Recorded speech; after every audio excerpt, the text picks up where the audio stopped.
ನಮಸ್ಕಾರ ಎಲ್ಲ ವೀಕ್ಷಕರಿಗೆ.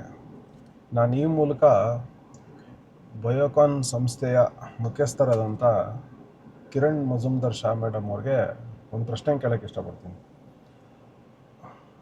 ನೀವು ಕೇಳ್ತಾ ಇರೋಂಥದ್ದು ಸರಿಯೇ ಮೇಡಮ್, ಏನೋ ಡೆವಲಪ್ಮೆಂಟ್ ಆಗಿಲ್ಲ, ಪ್ರತಿಯೊಂದು ಸರಿಯೇ ನೀವು ಕೇಳ್ತಾ ಇರೋದು.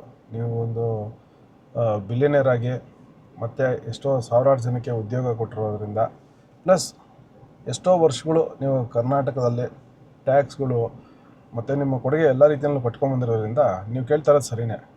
ಆದರೆ ನಾನೇನು ಕೇಳೋಕ್ಕೆ ಇಷ್ಟಪಡ್ತೀನಿ ಅಂದರೆ, ನಿಮ್ಮ ಕಂಪ್ನಿನಲ್ಲಿ ಕೆಲಸ ಮಾಡೋವಂಥವ್ರು ಎಷ್ಟು ಜನ ಮೊನ್ನೆ 2023 ಎಲೆಕ್ಷನಲ್ಲಿ ವೋಟ್ ಮಾಡಿದ್ದಾರೆ?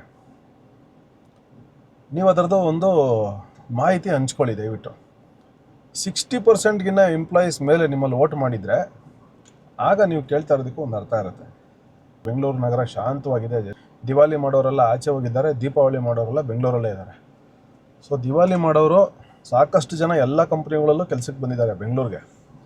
ಅವ್ರಿಗೆ ಪ್ರತಿಯೊಂದು ರಜಾನೂ ಒಂದು ದಿವಾಲಿ ಇದ್ದಂಗೆ. 2 days ರಜೆ ಸಿಕ್ಕಿದ್ರೆ ಬೆಂಗಳೂರಿಂದ ಆಚೆ ಹೊರಟೋಗ್ತಾರೆ. ಯಾವ ಎಲೆಕ್ಷನ್ನಲ್ಲೂ ದಿವಾಲಿ ಮಾಡೋರು ಬೆಂಗಳೂರಿನಲ್ಲಿ ವೋಟ್ ಮಾಡೋದು ಕಮ್ಮಿ ಪರ್ಸೆಂಟೇಜು ಕಂಪೇರ್ ಟು ದೀಪಾವಳಿ ಮಾಡೋರು. ನಿಮ್ಗೆ ಗೊತ್ತಾಗ್ತಾ ಇರಬೇಕು ದೀಪಾವಳಿ ಮಾಡೋರಿಗೂ ದಿವಾಲಿ ಮಾಡೋರಿಗೂ ಏನು ಡಿಫ್ರೆನ್ಸ್ ಅಂತ. ದೀಪಾವಳಿ ಅಂದರೆ ಇಲ್ಲಿ ಲೋಕಲ್ನವರು. ಸೊ ನಾವು ವೋಟ್ ಮಾಡೋದಕ್ಕೂ IT ಕಂಪನಿಗಳಲ್ಲಿ ಉದ್ಯೋಗ ಮಾಡೋವಂಥವ್ರು ವೋಟ್ ಮಾಡೋದಕ್ಕೂ ಭಾಳ ವ್ಯತ್ಯಾಸ ಇದೆ. ಇವಾಗ ಮೊದಲೇ ಅನೌನ್ಸ್ ಮಾಡಿದರು ಫ್ರೀಬಿಗಳು, ಈ ಸರ್ಕಾರಕ್ಕೆ ಬರೋಕ್ಕೆ ಮುಂಚೆನೇ ಅವ್ರು ಅನೌನ್ಸ್ ಮಾಡಿದರು.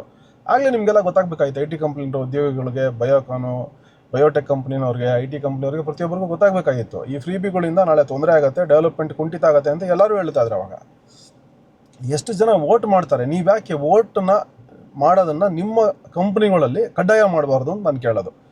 ವೋಟ್ ಮಾಡೋದನ್ನು ಕಡ್ಡಾಯ ಮಾಡಿ, ಆಗ ನೋಡಿ ನಿಮಗೆ ಯಾವ ರೀತಿ ಬೇಕೋ ಅದೇ ರೀತಿ ಸರ್ಕಾರಗಳನ್ನ ತರೋದಕ್ಕೆ ನೀವು ಶ್ರಮ ವಹಿಸ್ಬೋದು.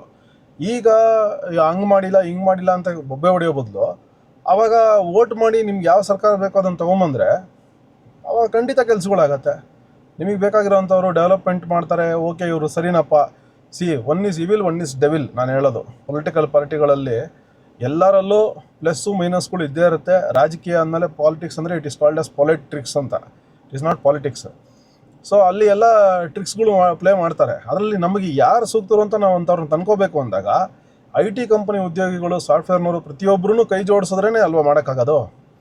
ಈಗ ಅದು ಬಿಟ್ಬಿಟ್ಟು ಇಲ್ಲಿ ಫೋಟೋಗಳು ಹಾಕ್ಕೊಂಡು ಮೀಮ್ಸ್ ಮಾಡಿಕೊಂಡು ಸರ್ಕ್ಯಾಸ್ಟಿಕ್ಕಾಗಿ ಪೋಸ್ಟ್ಗಳು ಹಾಕ್ಕೊಂಡು ಕೂತ್ಕೊಳ್ಳೋದಕ್ಕಿಂತ IT ಕಂಪ್ನಿನವರು ಅಯ್ಯೋ ಬಿಡಿ ಬೆಂಗಳೂರು ಕತೆ ಮುಗೀತು ಅಂತ ಹೇಳೋದಕ್ಕಿಂತ ನಾವು ಎಲ್ಲೋ ಒಂದು ಕಡೆ ಸ್ವಲ್ಪ ಜವಾಬ್ದಾರರಾಗಬೇಕು ಅಂತ ನನಗನ್ಸುತ್ತೆ. ನಿಮ್ಮ ಕಂಪನಿಗಳಲ್ಲಿ ಪ್ರತಿಯೊಬ್ಬರೂ ಕಡ್ಡಾಯ ಮಾಡಿ ಎಲ್ಲರೂ ವೋಟ್ ಮಾಡಲೇಬೇಕು, ಇಲ್ಲದಿದ್ದರೆ ನಾವು ಸ್ಯಾಲ್ರಿ ಡಿಡಕ್ಟ್ ಮಾಡ್ತೀವಿ ಅಥವಾ ಇನ್ನೊಂದು ಮಾಡ್ತೀವಿ, ಏನೋ ಒಂದು, ಅಥವಾ ವೋಟ್ ಮಾಡಿ ಬಂದರೆ ನಿಮಗೇನೋ ಒಂದು ಗಿಫ್ಟ್ ಕೊಡ್ತೀವಿ, ಈ ರೀತಿ ಒಂದು ಹುರಿದುಂಬಿಸ್ಬೇಕಾಗತ್ತೆ. ವಿದ್ಯಾವಂತರು ವೋಟ್ ಮಾಡಬೇಕು, ಹೊರಗೆ ಹೋಗಿ ಡಬಲ್ ಡಿಗ್ರಿಗಳು ತೊಗೊಂಡಿರೋರು, ಮಾಸ್ಟರ್ಸ್ಗಳು ತೊಗೊಂಡಿರೋಂಥವ್ರು, IITನಲ್ಲಿ ಓದಿರೋವಂಥವ್ರು ರಜಾ ಸಿಕ್ಕಿದ ತಕ್ಷಣ ಊರಾಚೆ ಹೋದರೆ ಎಲ್ಲಿ ಡೆವಲಪ್ಮೆಂಟ್ ಆಗುತ್ತೆ ಹೇಳಿ? ಅವಾಗ ಪ್ರತಿಯೊಬ್ಬರಿಗೂ ಗೊತ್ತಿತ್ತು, ಎಲ್ಲ ರೀಲ್ಸಲ್ಲಿ ಓಡಾಡ್ತಾ ಇತ್ತು, ಡೆವಲಪ್ಮೆಂಟ್ ಆಗೋಕ್ಕೆ ಸಾಧ್ಯನೇ ಇಲ್ಲ.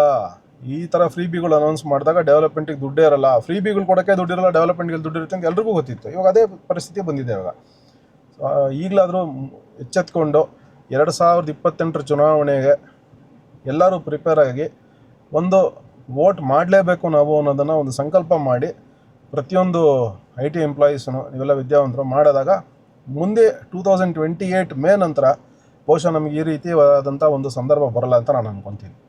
ನಮಸ್ಕಾರ.